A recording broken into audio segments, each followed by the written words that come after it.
So hello everyone, this is Aakrit Kumar, student at Shri Ram college of commerce. और आज की इस वीडियो में हम लोग बात करने वाले हैं कट ऑफ्स के बारे में कि आखिरकार कट ऑफ्स इतने हाई जाते क्यों हैं एंड नॉर्मलाइजेशन हटने की वजह से आपके कट ऑफ्स पे क्या इफेक्ट पड़ने वाला है and the most important part, आपका क्लास 12 का मार्क्स इस बार कैसे आपकी जिंदगी बदल सकता है, इसके बारे में भी बात करेंगे। सो एंड तक देखना, काफी इंफॉर्मेटिव होने वाला है वीडियो। तो चलो स्टार्ट करते हैं। तो देखो, सबसे पहले आ जाओ नॉर्मलाइजेशन पे। नॉर्मलाइजेशन अब हट चुका है तो तुम्हें इसको समझने की जरूरत नहीं है। मैं ये बता देता हूँ कि इससे फायदा क्या हुआ है तुम्हें हटने की वजह से। लास्ट ईयर क्या होता है ना, जैसे कि बहुत बच्चे जैसे 740 आ रहे थे, तो आफ्टर नॉर्मलाइजेशन ये स्कोर गिर के हो जा रहा था 680 700, इस टाइप से स्कोर गिर जा रहे थे।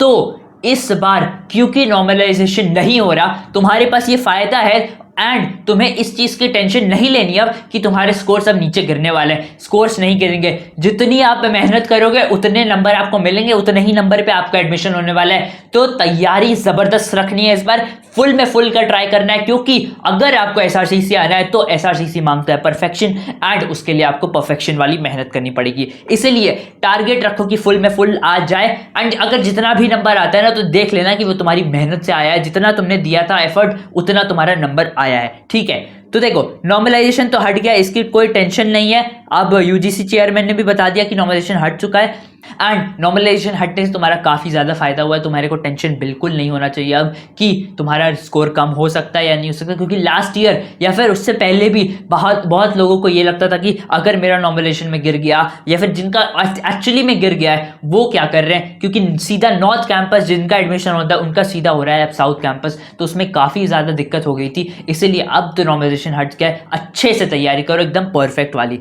अब बात करते हैं कि स्कोर्स के बारे में कि स्कोर्स इतने क्यों हाई जा रहे हैं। मैं एग्जांपल लेता हूं एसआरसीसी का एंड इसमें मैं बताऊंगा कि तुम्हारे स्कोर्स कट ऑफ्स इतने हाई क्यों चले जाते हैं। सबसे पहले तो देखो कि टोटल सीट्स कितने हैं। अनरिजर्व्ड जनरल नहीं, अनरिजर्व्ड कैटेगरी के लिए 253 सीट्स, शेड्यूल्ड कास्ट के लिए 94, शेड्यूल्ड ट्राइब्स के लिए 47, ओबीसी कैटेगरी के लिए 169 एंड ईडब्ल्यूएस के लिए 63 सीट्स है इन बीकॉम ऑनर्स एसआरसीसी। ठीक है, तो ये सीट का बाइफर्केशन हो गया एंड अब मैं बताता हूं कि एडमिशन कैसे होता है। मान लेते हैं कि अनरिजर्व्ड कैटेगरी की मैं बात कर रहा हूं, यहां पे मान लेते हैं कि 252 सीट्स फुल हो चुके हैं।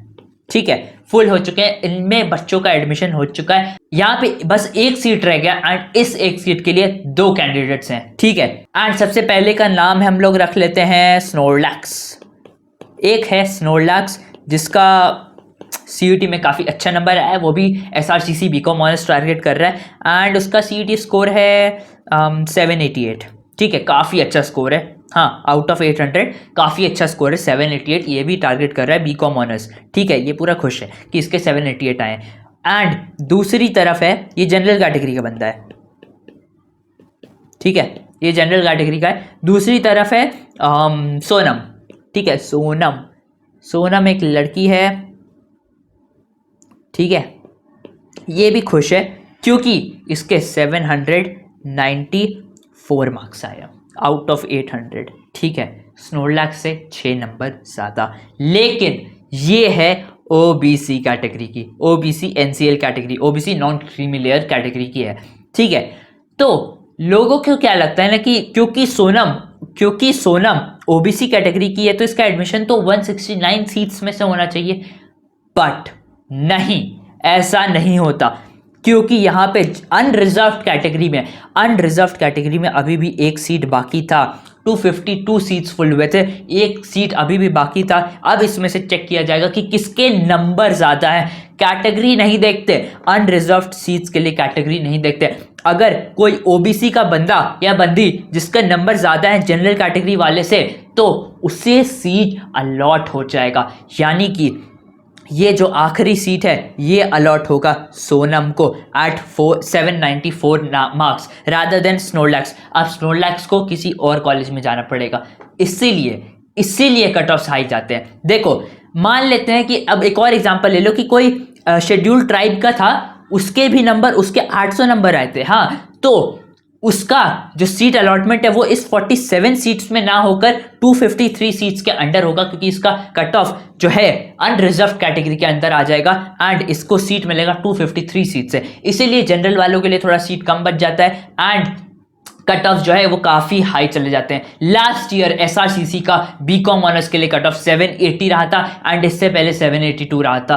तो अब चांसेस हैं कि शायद से कट ऑफ बढ़ जाए, क्योंकि इस बार सीयूईटी के लिए मैं कुछ फैक्टर्स कंसिडर करूं तो देखो, सबसे पहले तो स्टडी मटेरियल काफ़ी ज़्यादा आपको मिल चुका है। यूट्यूब पे काफ़ी ज़्यादा कंटेंट अवेलेबल है, आप जहां से पढ़ सकते हो। मॉक टेस्ट काफ़ी सारे अवेलेबल जो कि पिछले कुछ सालों में नहीं थे। इस बार स्टडी मटेरियल आपके पास काफ़ी ज़्यादा है, तो लोग बहुत ज़्यादा अच्छे तरीके से प्रैक्टिस कर रहे हैं। और अगर आप नहीं प्रैक्टिस कर रहे हो तो ऐसे नहीं चलेगा। अगर आपने अभी तक मॉक टेस्ट नहीं लिया है, फिर अगर आपको और मॉक टेस्ट प्रैक्टिस करने तो मेरे मॉक टेस्ट अवेलेबल है मेरे एप्लीकेशन पे। उसके साथ साथ आपको पर्सनल गाइडेंस मिल जाएगा, आप इस ऐप से बाय कर सकते हो, ठीक है, लिंक डिस्क्रिप्शन में है। दूसरा फैक्टर ये है ड्रॉपर्स। जी हाँ, ड्रॉपर स्टूडेंट्स।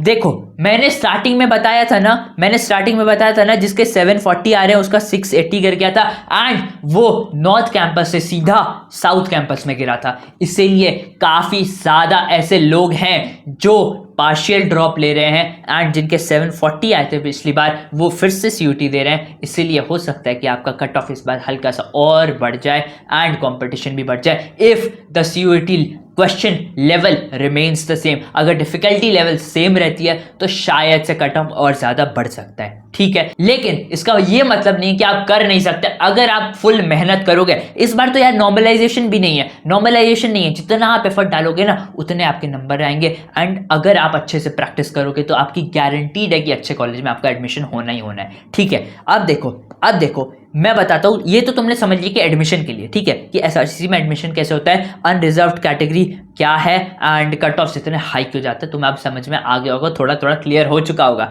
ठीक है। अब देखो सबसे इंपॉर्टेंट चीज, टाई ब्रेकर। इस बार जो तुम्हारे क्लास 12 के मार्क्स है वो काफी ज्यादा इंपॉर्टेंट होने वाले हैं, क्योंकि देखो मान लेते हैं, एग्जाम्पल लेते हैं अगेन स्नोरलैक्स का एंड सेकेंड सोनम का। दो लोग हैं यहाँ पे, ठीक है। इनका सीयूईटी स्कोर मान लेते हैं कि 788 है, इसका भी 788 है। दोनों के दोनों बिलोंग करते हैं ओबीसी कैटेगरी से इस बार, ठीक है।